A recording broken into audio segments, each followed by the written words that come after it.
ಶುಭೋದಯ, ನಮಸ್ಕಾರ.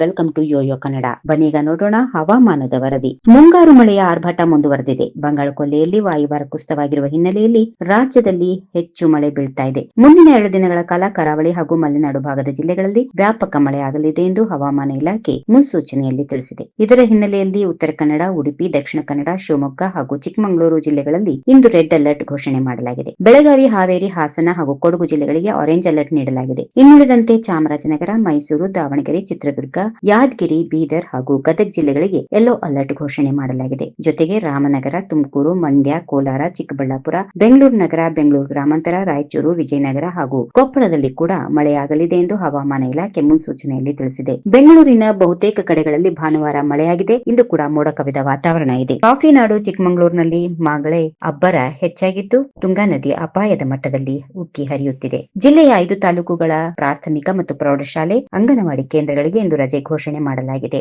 ಭಾರತೀಯ ಹವಾಮಾನ ಇಲಾಖೆ ಕರಾವಳಿ ಪ್ರದೇಶದ ಮೀನುಗಾರರು ಸಮುದ್ರಕ್ಕೆ ಇಳಿಯದಂತೆ ಎಚ್ಚರಿಕೆ ನೀಡಲಾಗಿದೆ. ಕರ್ನಾಟಕದ ಜೊತೆಗೆ ಆಂಧ್ರಪ್ರದೇಶ, ಮಹಾರಾಷ್ಟ್ರ, ಗುಜರಾತ್, ತೆಲಂಗಾಣ ಮತ್ತು ಕೇರಳ ಸೇರಿದಂತೆ ಇತರ ಹಲವಾರು ರಾಜ್ಯಗಳಲ್ಲಿ ಕೂಡ ಮಳೆಯ ಸಾಧ್ಯತೆ ಇದೆ.